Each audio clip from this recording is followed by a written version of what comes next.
Je cède à présent la parole à son Excellence, Monsieur Jean-Victor Harvel Jean-Baptiste, ministre des Affaires étrangères et du Culte d'Haïti. Je vous en prie, monsieur.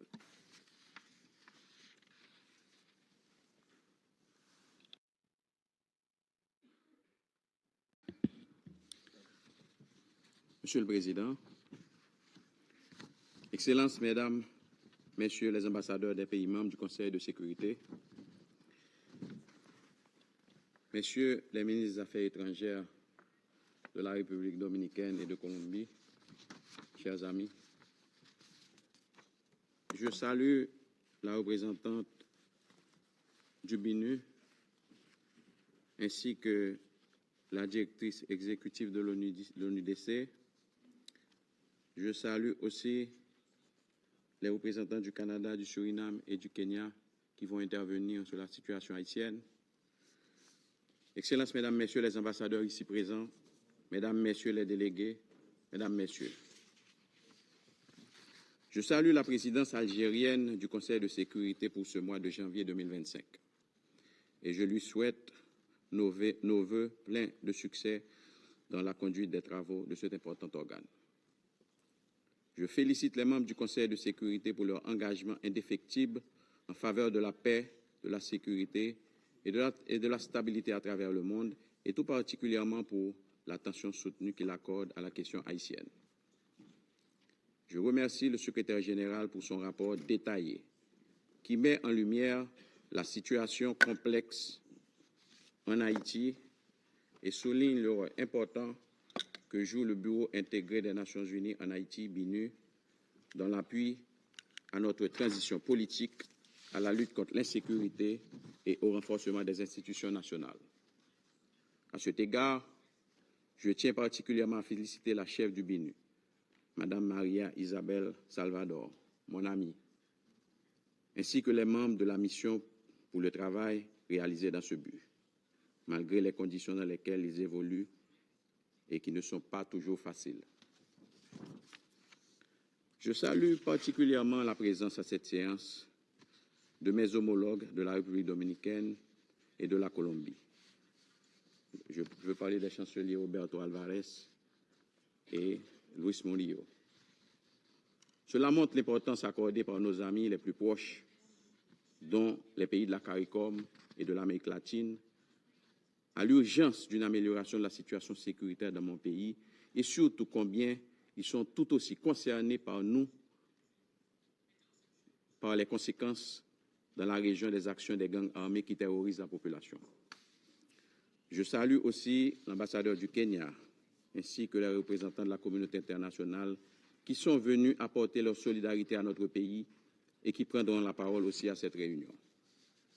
Monsieur le Président, c'est avec une attention particulière que nous avons écouté le rapport présenté par la représentante spéciale du secrétaire général. Les observations et recommandations qu'il contient reflètent une compréhension fine des défis auxquels nous sommes confrontés, tout en reconnaissant les progrès accomplis. Nous apprécions ces analyses et nous nous engageons à en tirer les leçons essentielles pour consolider nos efforts nationaux.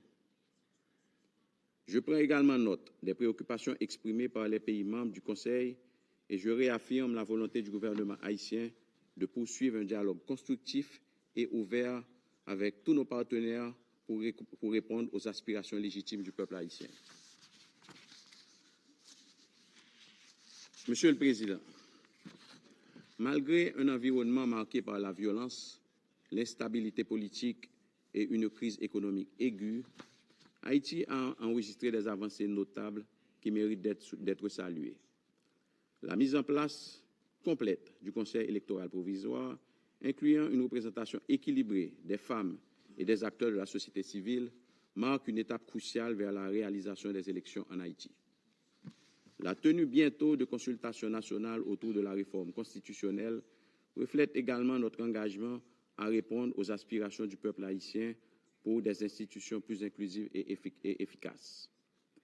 Sur le plan sécuritaire, la police nationale d'Haïti, avec des ressources limitées, mais un courage inébranlable, est en train de reprendre graduellement le contrôle de certaines localités clés, brisant l'emprise des gangs criminels sur des zones stratégiques. J'en profite pour saluer le courage et la détermination de nos vaillants policiers, parce que sans eux, il y a longtemps que toute la capitale serait devenue une zone rouge. Cette lutte héroïque contre la criminalité organisée a aussi été rendue possible grâce au soutien des forces armées d'Haïti et de la mission multinationale d'appui à la sécurité, qui joue un rôle décisif en appuyant les efforts de sécurisation dans les zones les plus critiques. Enfin, les initiatives en faveur du dialogue national et de la cohésion sociale soutenues par les partenaires internationaux contribuent à un renouveau d'espoir pour la paix et la stabilité. Cependant, malgré ces progrès, Haïti continue de faire face à des défis majeurs qui menacent plus que jamais la sécurité de la population et la survie même de l'État. La violence des gangs armés marquée par des massacres, des enlèvements et des violations systématiques des droits humains continue de rester une menace existentielle. Ces groupes équipés d'armes de guerre opèrent en toute impunité, imposant leurs lois et paralysent l'économie du pays. La crise économique exacerbée par l'insécurité a plongé des millions de nos concitoyens dans une pauvreté extrême. La moitié de la population souffre de la faim et des centaines de milliers de familles déplacées vivent dans des conditions précaires, souvent sans accès aux services de base. Monsieur le Président, nous notons cependant avec satisfaction l'engagement continu de certains membres de la mission multinationale d'appui à la sécurité. Nous saluons encore une fois la détermination du Kenya à se battre à nos côtés. Leur dévouement dans des conditions extrêmement complexes est un témoignage de solidarité et de détermination face à la crise qui déstabilise notre nation. Toutefois, il est essentiel de souligner que la mission actuelle reste gravement sous-financée et sous-équipée. Elle ne dispose pas du support aérien nécessaire lors de ces opérations. Certains de ces équipements ne sont pas adaptés à la réalité. L'espace maritime, particulièrement dans la baie de Port-au-Prince, n'est pas contrôlé. Ces quelques limitations, sans être exhaustifs, entravent sa capacité opérationnelle à répondre efficacement à l'intensité des défis sécuritaires que nous connaissons. Aussi, nous saluons l'arrivée du contingent du Guatemala et du Salvador qui sont venus renforcer la MMAS et augmenter ainsi leur capacité de soutenir la police nationale dans les actions menées contre les groupes armés. Mais nous attendons impatiemment les autres contributions promises depuis trop longtemps. Face à cette réalité, nous souhaitons réaffirmer notre appel pressant à une action rapide et décisive de ce Conseil une fois que le secrétaire général soumet le rapport qui lui a été demandé sur l'appui de l'ONU que l'ONU pourrait apporter à Haïti. Dans ce contexte, le gouvernement haïtien se réjouit des contributions du département des affaires politiques au processus de consolidation de la paix en Haïti. Mon pays a demandé la transformation de la MMAS en une mission de maintien de la paix des Nations Unies dotée d'un mandat clair, de ressources adéquates et d'une expertise renforcée. Cette transition n'est pas seulement une nécessité logistique, mais une exigence stratégique pour répondre aux menaces multiples qui pèsent sur notre pays. Monsieur le Président, Haïti, cette terre de liberté, fait aujourd'hui face à des défis d'une ampleur sans précédent. Mais au cœur de cette douleur, il y a un peuple courageux, résilient et digne qui ne baisse jamais les bras.